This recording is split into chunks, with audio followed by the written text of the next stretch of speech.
desde el ojo hasta el papel, y sordas palabras que conspiran incesantes contra mí, me llevan preso ante ti, sin argumentos, sin sentencias, sin oír. Hola, ¿qué tal a todos? Pues vamos a continuar con el curso y empezamos ya en esta sesión a platicar sobre epidemiología, ¿no? Vamos a aplicar un poco lo que estuvimos viendo en ecología con estos sistemas cooperativos, competitivos, etcétera. Lo vamos a aplicar a este contexto, ¿no? de enfermedades que se transmiten persona a persona o de persona a algún animal y del animal de regreso, ¿no? Algún fomite, lo que sea. Aquí también pues vamos a tenernos que meter con la herramienta que ya estuvimos revisando.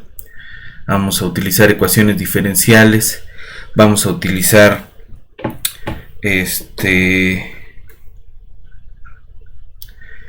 modelación basada en agentes, y vamos a usar algo que de lo que no hablamos la vez pasada en ecología, pero que pudimos haber hablado de eso en la parte espacial, ¿no? Discutíamos, pues no podemos modelar una población siempre como si fuera un fenómeno difusivo, ¿no? A veces tenemos que hablar de dispersión, a veces tenemos que hablar de difusión con vuelos de Levy, ¿no? Y aquí va a ser un poco más complicado. Podemos usar la hipótesis de Levy, pero digamos las mismas objeciones que se tenían antes pues se pueden aplicar ahora, y peor aún, donde la movilidad de las personas no solo no es aleatoria, ¿no? Sino que además está determinada por rutas de transporte, ¿no? Al menos la movilidad que nos interesa en términos de epidemiología, ¿no? Ahora, modelar rutas de transporte no es sencillo, pero tampoco es imposible, ni es aleatorio, ¿no?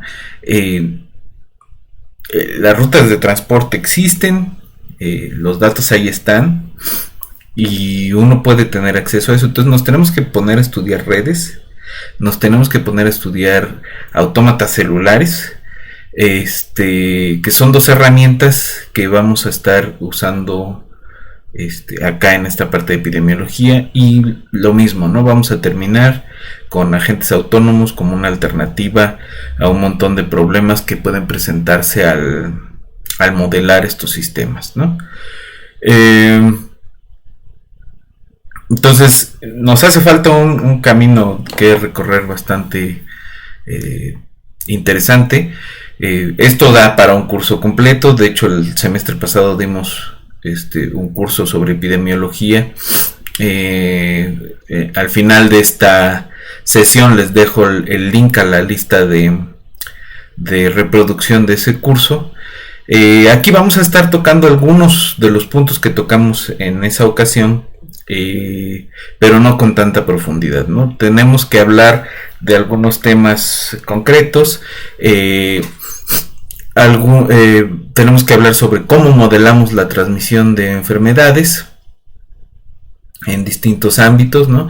Entonces vamos a empezar con modelos sencillos, de estos que nosotros le llamamos modelos de cajitas, que son modelos donde suponemos que la población completa podemos dividirla en clases epidemiológicas ajenas, ¿no? Entonces algunos individuos van a ser infectados, infecciosos, algunos van a estar recuperados, removidos del sistema, digamos, y los otros pues van a estar listos para infectarse, por decirlo de alguna manera. O saludables, si lo queremos ver así. No siempre saludable significa listo para infectarse, y no siempre listo para infectarse significa saludable. Y lo vimos en esta epidemia del coronavirus, que muchos de los... Y es ahí donde vamos a tener bastante discusión. Muchos de los individuos que podemos considerar en la clase de los listos para infectarse no son saludables. Y por eso están listos para infectarse, ¿no? Son más susceptibles a ser infectados, ¿no? Entonces, distinguir susceptible de saludable es bien importante, ¿no? Entonces vamos a estar un poco en esa discusión. Vamos a revisar varios modelos, al menos 3 o 4 modelos en ecuaciones diferenciales que son clásicos, ¿no? Vamos a ver el de McKendrick y Kermack, que es el famoso modelo SIR. Vamos a revisar el modelo de Ross McDonald para paludismo. Revisaremos algún modelo de infecciones de transmisión sexual. Ahí no estoy seguro si nos echamos uno que se le debe a Novak y a May. Esto para modelar VIH, transmisión de VIH, o bien podríamos retomar un modelo de VPH que se le debe a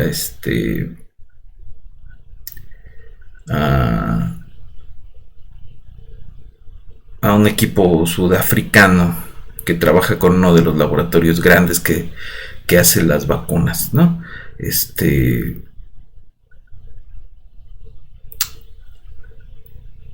No estoy seguro cuál de esos dos, pero tendremos que hablar de infección de transmisión sexual vía ecuaciones diferenciales. Vamos a ver los problemas que eso puede tener.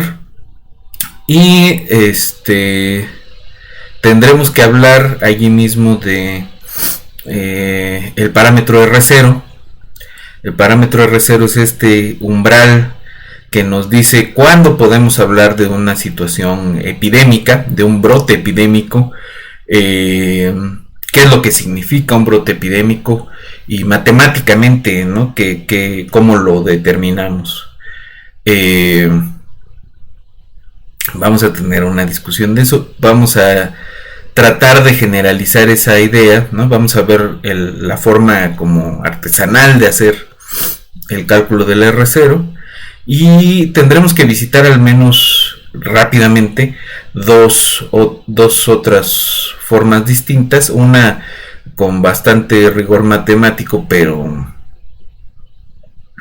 con una aplicación no muy generalista, y vamos a ver por qué. Y la otra basada en datos, que digo, si tienes datos es fácil de hacerlo, pero si no tienes, en ausencia de datos, pues hay cosas que se tienen que suponer, y nos vamos a tener que pelear también con esta idea de los modelos, ¿no? Habíamos hablado muy al principio del curso sobre qué queremos o qué se pretende de un modelo, ¿no? El modelo debe predecir, el modelo debe explicar, el modelo debe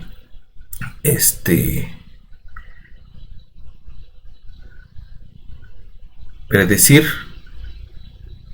explicar y dar alguna idea de qué es lo que está generando el mecanismo real, ¿no?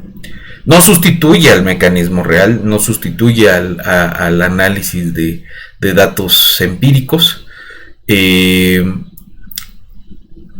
pero no pretende hacer predicciones más allá de lo posible. Y esto viene a colación otra vez con la situación que estamos todavía viviendo con el COVID, ¿no? Se han hecho muchos comentarios, incluso estudiantes de la Facultad de Ciencias que no sé qué tipo de cursos de ecuaciones diferenciales habrán llevado, que se quejaban mucho, ¿no? De que los modelos de la gente que estuvo trabajando sobre el COVID no predecían cuándo iba a empezar, cuándo iba a terminar un brote. Pero predijeron de forma gruesa que iba a haber tantos brotes, ¿no? No le atinaron a las semanas, pero le atinaron, por ejemplo, a un rango de 3 semanas o de 4, ¿no? Algunos pudieron predecir comportamientos cualitativos.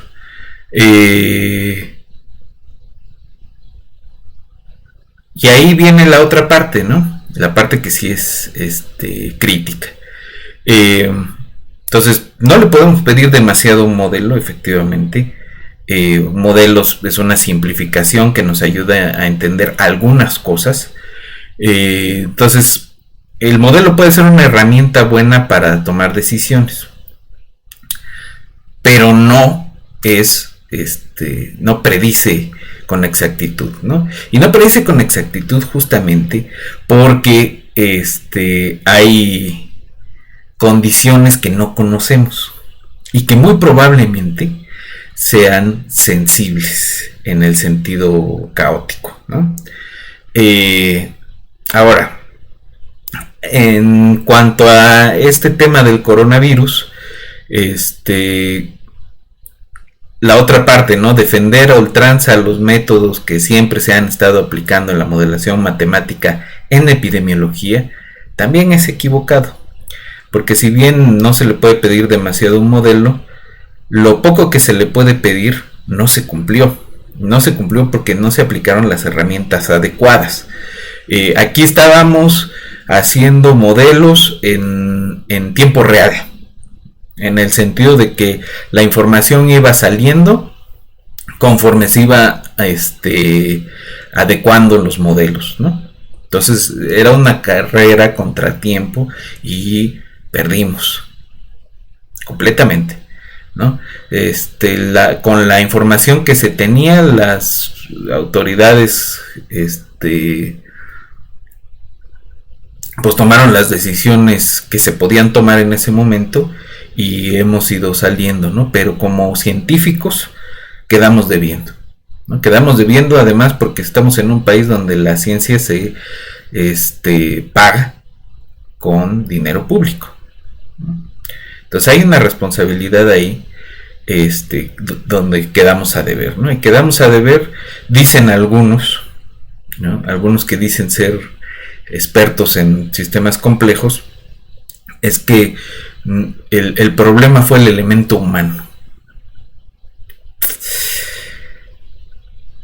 Pero ahí hay una incapacidad epistémica de esta gente de entender que un sistema epidemiológico así es un sistema de actividades humanas. Es esencialmente un modelo de actividad humana social. La gente no se infecta porque el bicho esté volando en el aire. La gente se infecta porque tiene actividad donde tiene contacto con otra persona. Eso implica un entendimiento de las costumbres sociales de las personas. Y no lo estamos entendiendo. Y no tenemos las matemáticas para entenderlo con la profundidad necesaria. No tenemos. Es una buena noticia porque si asumimos ese reto, pues tenemos un campo fértil para ponernos a trabajar. Pero si no lo asumimos, es un pretexto. Es un pretexto para los señores gran científicos que no quieren que se les cuestione su falta de habilidad en esta situación de emergencia, ¿no? Y la gente está en su derecho de cuestionar esa falta de habilidad. Y habrá que asumir lo que haya que asumir, cada quien desde su trinchera, ¿no? Pero bueno, estaremos hablando de los métodos matemáticos para abordar estos problemas, de los métodos que hay, de los métodos que pueden desarrollarse. Tendremos que hablar, les decíamos, del parámetro R0 y de cómo calcularlo, de cómo curar los datos, qué tanto nos pueden decir los datos y qué tenemos que asumir también respecto a los datos, ¿no? Siempre vamos a tener datos incompletos, que fue otra discusión también ahí, ¿no? Es que el gobierno no nos da los datos completos, es que nadie tiene datos completos y hay que aprender a trabajar con datos incompletos y hay que decirle a la gente, explicarle que siempre trabajamos con datos incompletos, ¿no? Finalmente, la modelación basada en agentes va a ser una herramienta que retoma un montón de cosas, una herramienta múltiple, que nos puede ayudar también a dar un avance un poco más allá. ¿Por qué? Porque con modelación basada en agentes, al menos en uno de sus sesgos, podemos hablar sobre las decisiones de las personas y cómo toman las decisiones esas personas. Aproximándonos a personas más reales, digo todavía de computadora, pero un poco más reales en el sentido de que pueden tomar decisiones que no son completamente racionales y que a veces son irracionales. Esto no lo podemos hacer con ecuaciones diferenciales y es buen momento y la historia nos dará la razón. Es buen momento de dar una revisada a nuestra caja de herramientas y dejar descansar nuestro martillo de siempre, al menos una temporada. Entonces, pues vamos a empezar, vamos un rato al pizarrón, hacer una introducción de esto y continuamos, ¿no? Entonces, vámonos al pizarrón.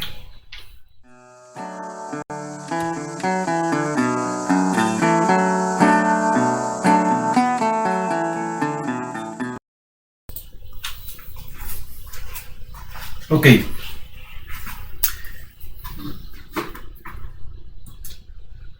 Entonces, vamos a empezar explicando algunas cosas del marco teórico que vamos a estar trabajando. En epidemiología matemática, uno de los de las formas de hacer estos modelos es usando lo que se conoce como modelos compartimentales.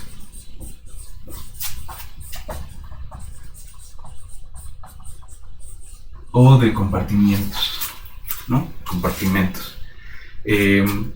Los modelos en compartimentos, les decía, suponen que hay en un sistema distintas clases de personas o de individuos, y los dos principales van a ser siempre los susceptibles y los infecciosos,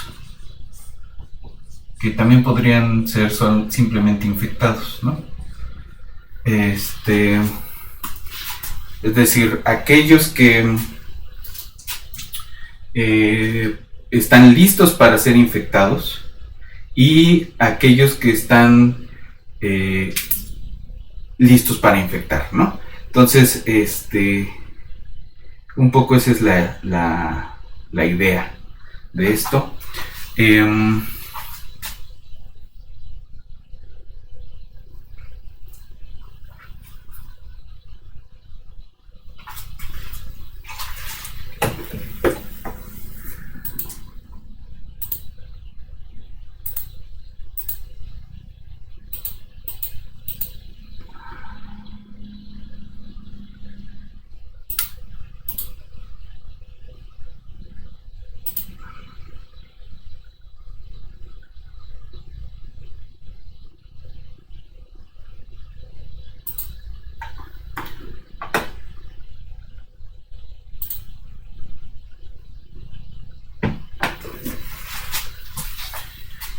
Bueno, entonces esa es un poco la idea, y lo que tratamos de modelar es cómo es la transmisión de estar en estado susceptible a infeccioso y de infeccioso a susceptible, ¿no? Y pues hay distintas formas de hacer eso. Ok. Entonces, la primera idea es, suponte que tienes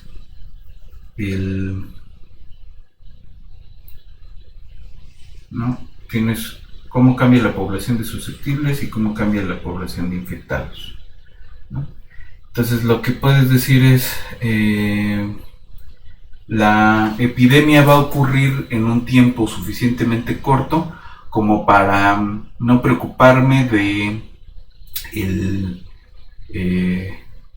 los nuevos individuos que entran al sistema, ¿no? Ya sea por algún tipo de emigración o por alguna otra característica, ¿no?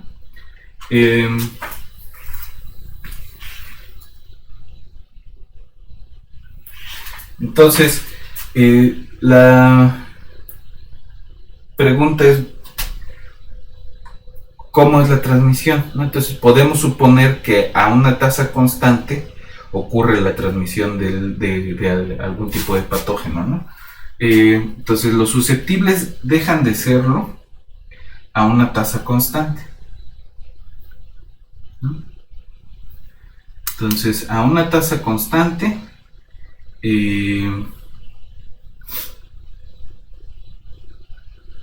¿quiénes se van a infectar? Pues los susceptibles que tienen contactos con algún infeccioso, ¿no?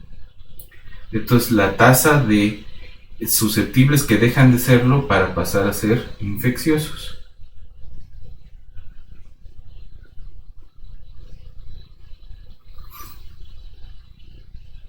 Y estamos suponiendo que toda la población, N es el total de la población, o es susceptible o es infectado, ¿no? En el tiempo que sea, ¿no? Entonces, en el tiempo T, o tenemos susceptibles o tenemos infectados, pero no hay más que eso, ¿no?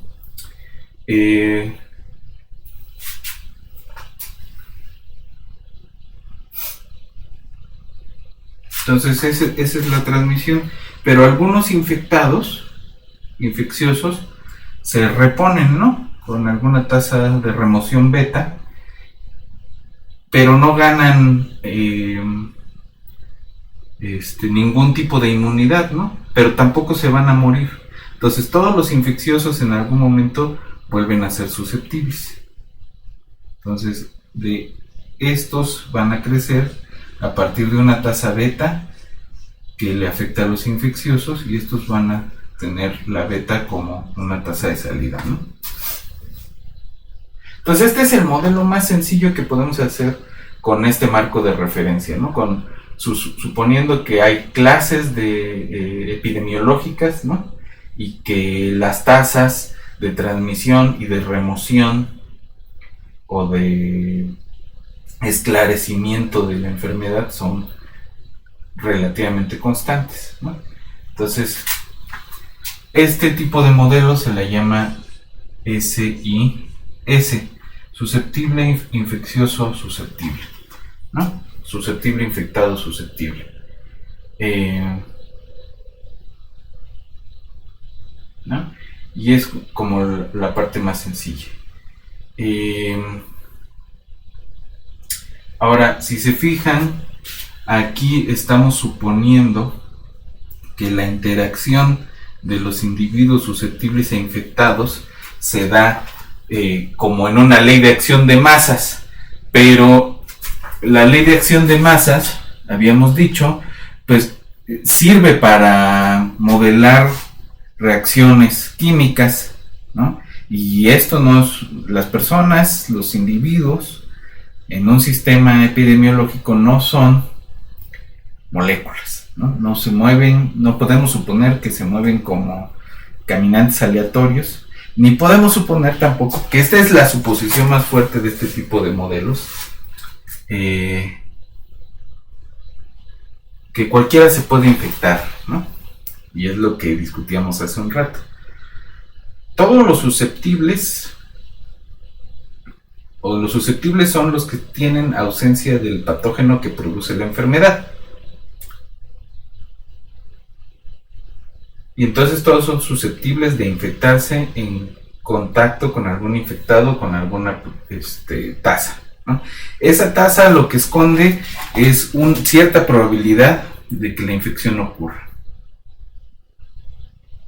Y aquí estamos suponiendo que es equiprobable para cualquier persona infectarse en presencia de un infectado, ¿no? Yo no tengo la enfermedad y estoy en presencia de algún infectado. Es lo mismo para mí. El evento de infectarme tiene la misma probabilidad que para alguno de ustedes que son al menos 20 años más jóvenes que yo.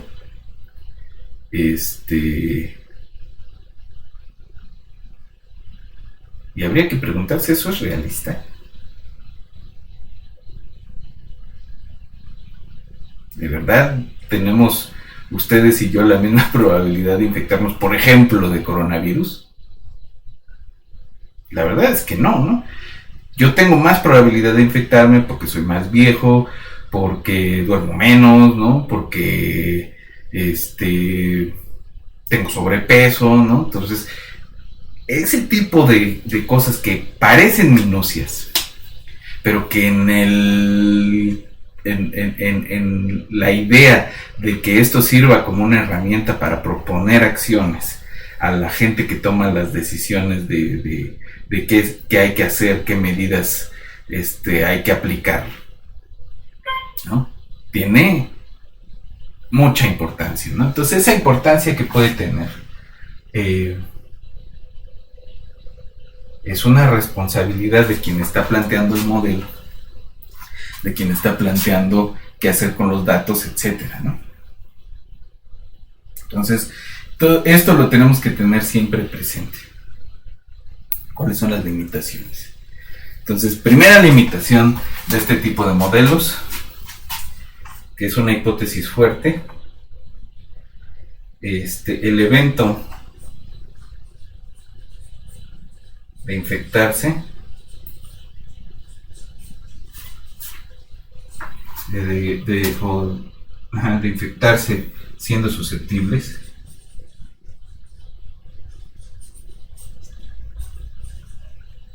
es equiprobable.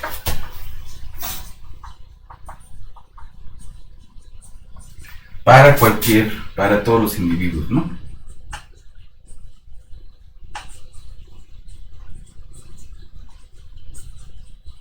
En la clase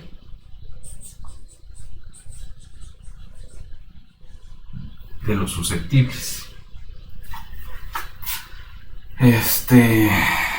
Entonces, a esta hipótesis se le llama la hipótesis de que los susceptibles están bien mezclados.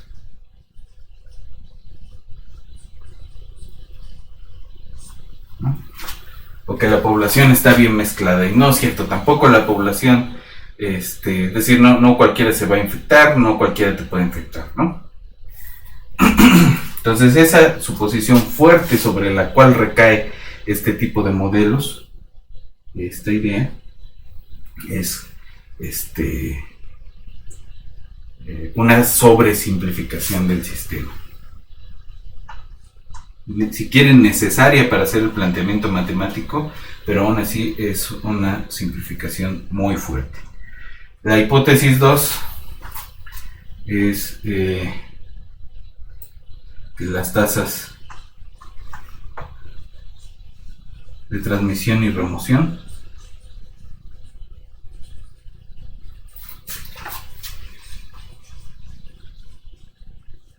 son constantes. O si quieren decirlo más menos fuerte, son aproximadamente constantes, pero en la práctica la estamos tomando como constantes, ¿no? Esa también es una suposición fuerte, y que pues ya vimos que para dar alguna predicción adecuada no sirve, ¿no? Y la hipótesis 3 eh, que esa es más fácil de cambiar, que simplemente hace una versión más completa del sistemita, pero la hipótesis 3 es que el tiempo de enfermedad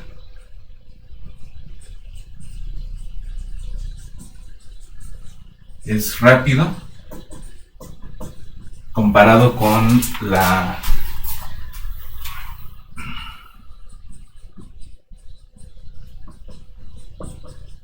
demografía, ¿no? Es decir, que el crecimiento o decrecimiento natural de la población, en este caso no es importante, ¿no? Pero esa es la hipótesis más fácil de arreglar, ¿no? ¿Por qué? Porque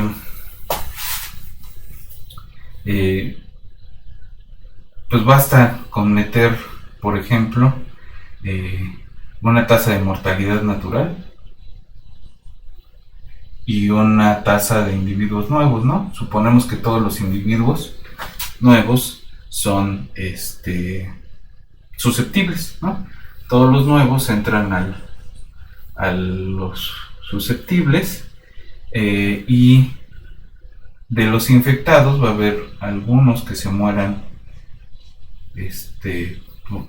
por muerte natural, ¿no? Y ya, eso balancea el crecimiento y decrecimiento. Ahora, hay gente que hace este ejercicio, ¿no? de completar con la demografía, ¿no? Dicen, pues hago mi modelo sin la hipótesis 3, pero es una tranza a veces, porque lo que dicen es, bueno, la tasa de individuos nuevos es como la mu de la n, ¿no? Entonces lo balancea, o sea, es como no hacer nada, ¿no? Es decir, la mu de i y la mu de s suman lo mismo que la delta, y es como no tener absolutamente nada, ¿no? Entonces, cuando vean una hipótesis así, es que se están haciendo pelotas, aunque lo quieran hacer ver más realista, ¿no?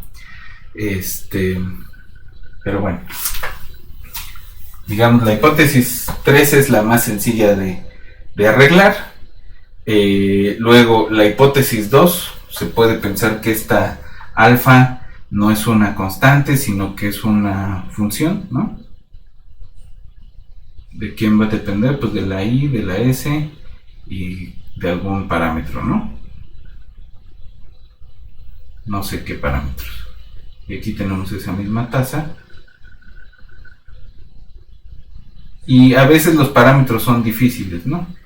La tasa de remoción, aunque casi siempre, ¿no? Digamos que es un promedio de alguna función, ¿no? De alguna función g, que depende de t y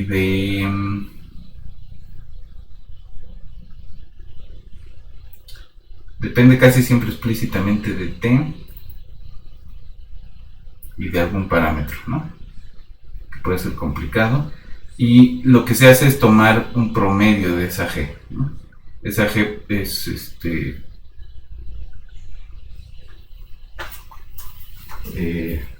pues puede ser cualquier cosa, pero lo que se hace es tomar un promedio, y la f pues se aproxima de otra forma, ¿no? Lo que pasa con la f es que los parámetros pueden no ser sencillos de encontrar, y entonces lo que se hace es un ajuste a datos, y lo que se obtiene es una distribución de probabilidad, ¿no? Entonces esa también se puede arreglar tratando de salvar el formalismo, aunque es más complicado. Es complicado en dos sentidos. Una, pues necesitas un poco más de teoría, y dos, necesitas datos para aproximarlo, y no siempre se tienen datos, ¿no? Pero digamos hay forma de salvar el formalismo. Esta es la más complicada, y hay como varios intentos de arreglarla, ¿no? La más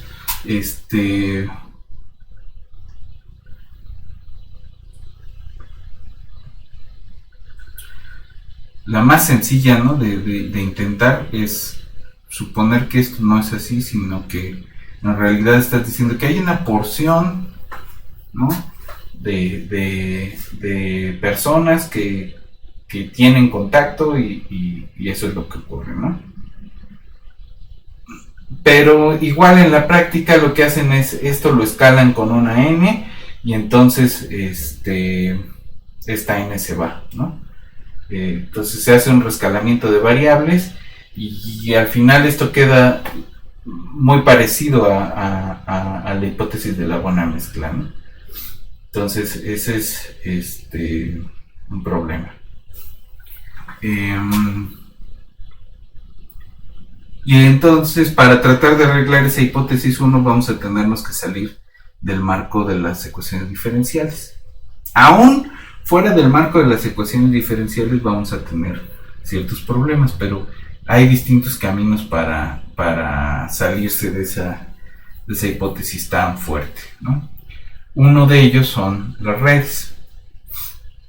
Entonces déjenme darles una idea somera de un modelo en redes, ¿no? Tendremos que revisar algunos rudimentos de teoría de gráficas, pero bueno, eso no lo vamos a hacer hoy. Hoy nada más quiero dar un par de ejemplos platicados, ¿no? ¿Cuál es la idea, no? Vamos a representar los individuos como nodos o bolitas, ¿no? Pues cada una de estas bolitas es un individuo. Los individuos pueden tener en esta misma idea dos estados, ¿no? El estado listo para infectarse,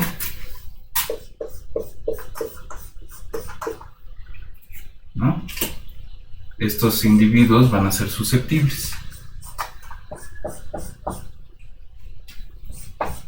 Y vamos a tener un individuo que está infectado, que es infeccioso, ¿no? Que está listo para transmitir la enfermedad. En un modelo de ecuaciones diferenciales, todos estos son susceptibles de quedar infectados si tienen contacto con este. Pero esa es la pregunta a la que va estos modelos en redes. ¿Quién tiene contacto con el infectado? ¿No? Entonces, nos preocupa las relaciones que tienen los individuos, ¿no? Este individuo tiene relación con casi todos los miembros del sistema, ¿no? Y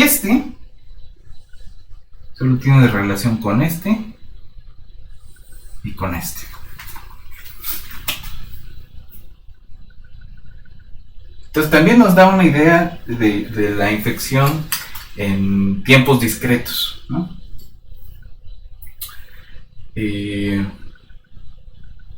En el siguiente paso de tiempo existe una probabilidad de transmisión, ¿no? Que podemos tomarlo como una tasa constante, dependiendo de la distribución, ¿no? Pero podemos tomarlo como una tasa constante. Y entonces en el siguiente paso hay una probabilidad alfa de que se infecte este o este. Pero también hay una probabilidad 1 menos alfa de que no ocurra eso, ¿no? El complemento. Supongamos que uno se infecta y el otro no, ¿no? Que se infecta este.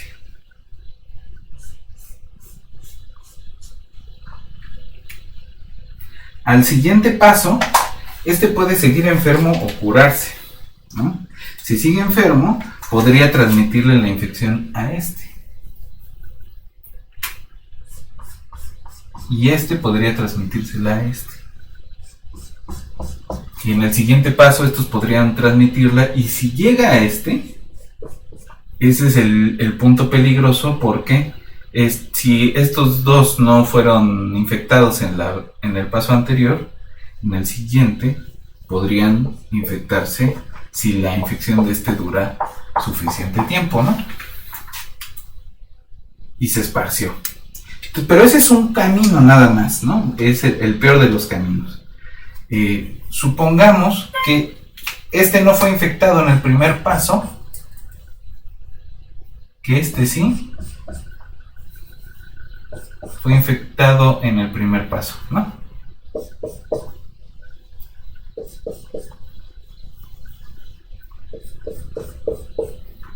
¿No?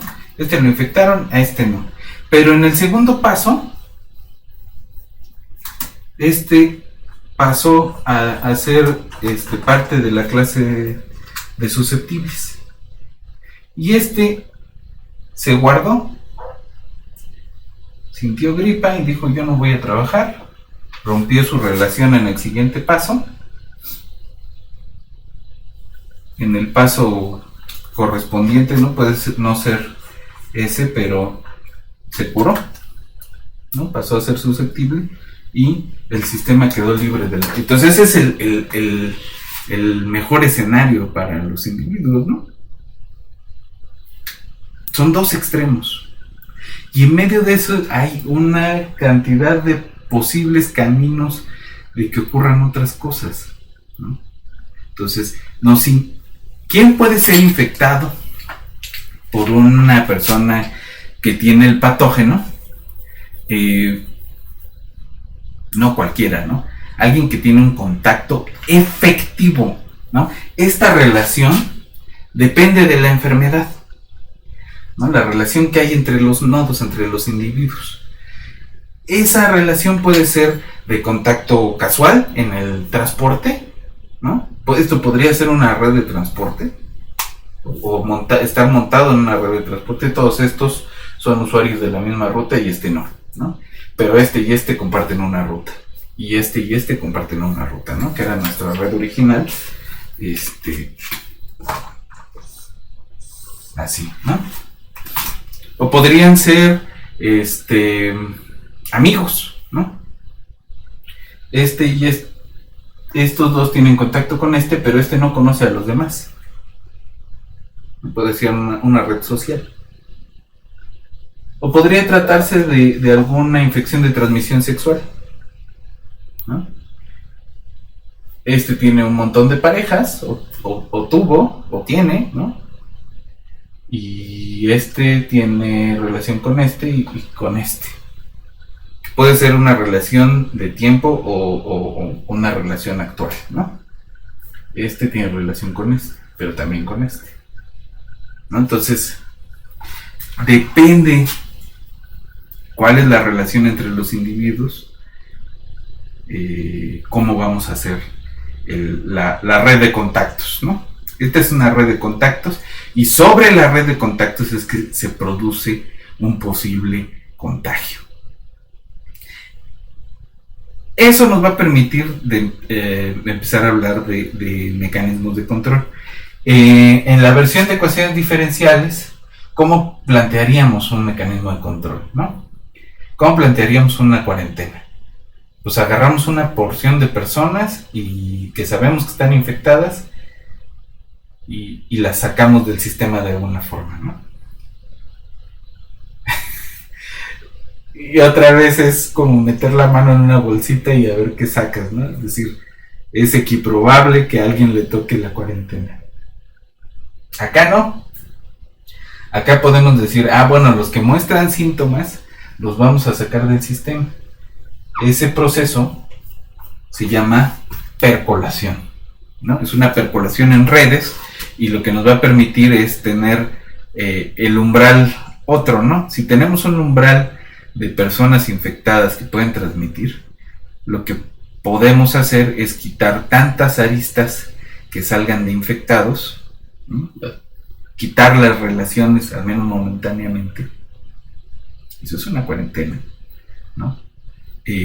las relaciones de contacto efectivo y podemos detener que se esparza la infección, ¿no?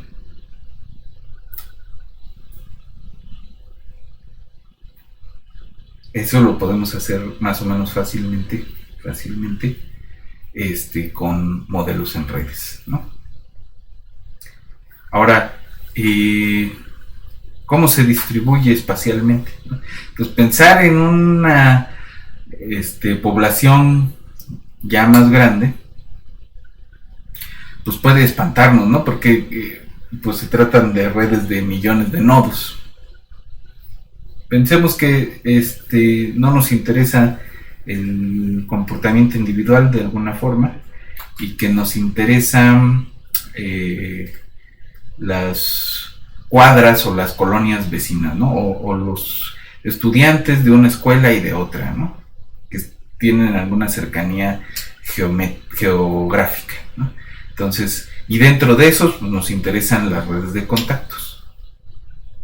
Entonces, podemos pensar en otro tipo de... Y seguimos en la idea de los compartimentos, ¿no?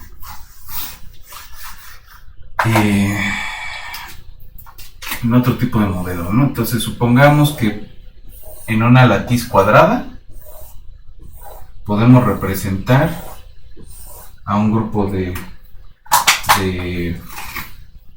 o supongamos que cada una de estas celdas en nuestra retícula cuadrada es un individuo, ¿no? Y tiene un estado. Digamos que esta es la celda IJ, y entonces este es el estado IJ al tiempo t, ¿no?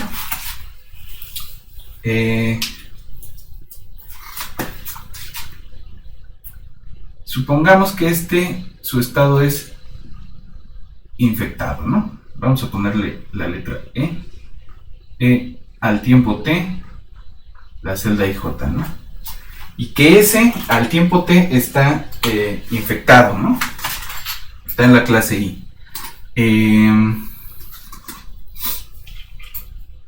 ¿A quién puede infectar ese? Pues depende, ¿no? Puede infectar a sus vecinos en ese paso, ¿no? Y nuevamente nos interesan los vecinos que tienen contactos efectivos. Y hay dos suposiciones en una retícula cuadrada. Los vecinos son estos, que es lo que se le llama una vecindad de Neumann, o los vecinos son estos y los negros, ¿no? Que es lo que se llama una vecindad de Moore, ¿no? Como sea, solamente estos que rodean a la I, al EIJ, a la IJ, al IJésimo celda, pueden ser infectados en el siguiente paso, ¿no? Seguramente alguno de estos infectó a Entonces solo pueden transmitirse hacia los que tienen contacto, ¿no? Y hay una probabilidad de transmisión.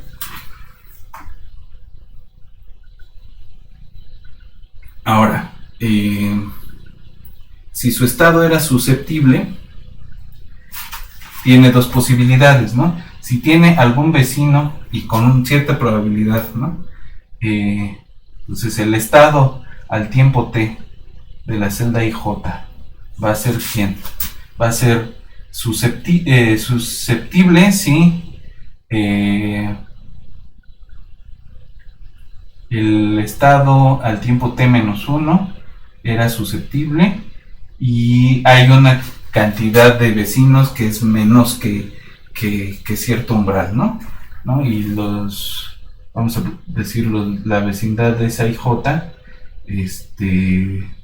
con estado I son en cantidad menores que cierto umbral K, ¿no? Va a ser S si el estado IJ t-1 era I y ya pasó suficiente tiempo, ¿no? Y el estado digamos IJT-2 también era I, ¿no? Si han permanecido dos turnos, por ejemplo. Va a ser infectado si el estado T-1 era susceptible y el VIJ de infectados es mayor o igual que esa K, ¿no? Que es umbral de Cas, o va a ser infectado si estaba infectado en el anterior, pero en el otro era susceptible, ¿no? Es decir, su infección dura dos pasos o n pasos, ¿no? Lo que sea. Pero podemos dar una serie de reglas de este tipo o reglas probabilistas, ¿no? Esto es un ejemplo de un autómata celular. En este caso de dos estados, susceptibles o infectados. Aquí, ¿quién va a estar con esta regla? Es una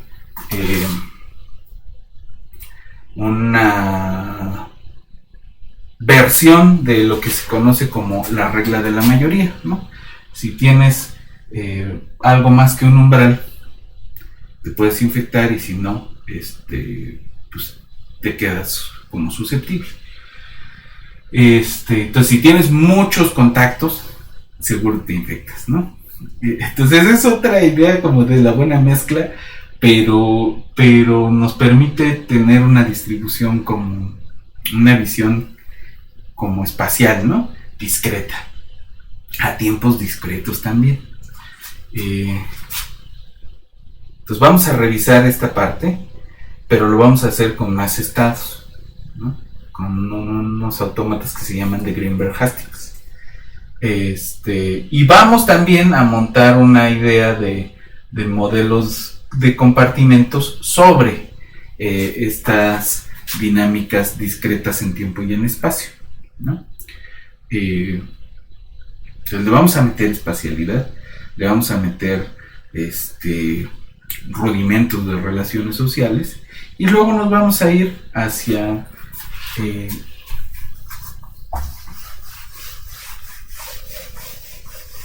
la idea de modelar individuos. Entonces este mono puede ser susceptible o infectado, ¿no? Tiene dos estados, como los autómatas celulares, pero además se mueve, y digamos que se mueve como vuelos de Levy, ¿no? Hace vuelos de Levy, ¿no? Entonces de repente está así, de repente está así, y se puede mover en una latiz cuadrada con ciertas condiciones de frontera, ¿no? Lo podemos meter en un modelo de ese tipo. Cada uno de estos individuos tiene eso, ¿no? Y si está en contacto si es susceptible y está en contacto con un infectado, con cierta probabilidad se infecta, ¿no? Esa es una idea que se llaman procesos de Markov, ¿no? Y lo podemos montar en un sistema de agentes. Entonces el rollo markoviano nos dice, pues quién sabe qué le pasó antes a tu individuo, pero si en este momento tiene contacto con un infectado, se puede infectar con cierta probabilidad, ¿no? Entonces son procesos sin memoria.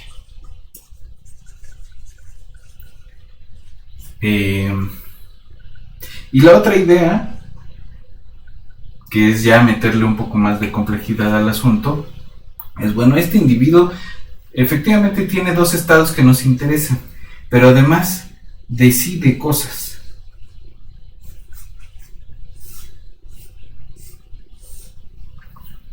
Es decir, se puede dar como un estímulo a todo el sistema, un estímulo externo que se llame cuarentena, ¿no? Sale en la tele el doctor López-Gatell y les dice a los individuos: quédense en casa. Pero este individuo tiene la opción de desobedecer, ¿no? De hacer lo que le dé la gana, y de, incluso si está infectado, salirse a la calle y tener contactos efectivos con otros individuos susceptibles, ¿no? Entonces toma una decisión que es irracional. pero que para él es completamente racional porque necesita salir afuera por alguna razón. No es razonable para sus vecinos o para quienes puedan tener contacto con él, pero es razonable para él mismo. Es una racionalidad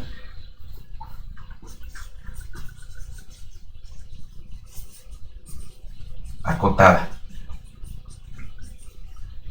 para decirlo elegantemente, ¿no? Y haciendo uso de su racionalidad acotada toma decisiones.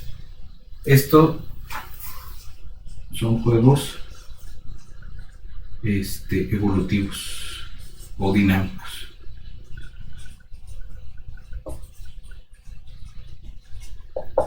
Entonces, entre estos dos extremos anda la modelación basada en agentes, ¿no? A veces son procesos markovianos y a veces son tomadores de decisiones medios brutos, o con la posibilidad de ser medios brutos, con cierta posibilidad de movilidad de algún tipo, ¿no? Podemos montar esto ya no sobre una retícula, sino sobre una red de transporte, como decíamos, y estas ideas nos van a ir ganando un poco más de realismo, y con suerte, si tomamos las herramientas adecuadas, no solo realismo, sino algo más razonable, ¿no? Bueno, es la panorámica de lo que vamos a estar revisando. Nos falta entrarle a los conceptos, al análisis de cada uno de los modelos, y teniendo en cuenta que son modelos aplicables a una gama reducida de casos, ¿no? Podemos intentar hacer una teoría general. De hecho, está en el repositorio un libro de Vincenzo Capasso que trata de hacer una teoría matemática general de modelos epidemiológicos, pero si se fijan, pues muchos son basados en la hipótesis de buena mezcla, o de tiempos cortos, o de buen balance entre entradas y salidas de nuevos individuos. Entonces no es tan amplio la aplicación a los distintos modelos, ¿no? Son bien dependientes de los parámetros, y eso es lo que siempre tenemos que tener en la cabeza, ¿no? No son extrapolables necesariamente. Entonces nos quedamos con eso y nos vemos en la siguiente sesión.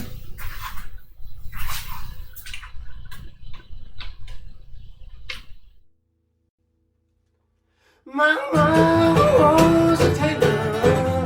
She sewed my new blue jeans. My father was a gambler down in New Orleans.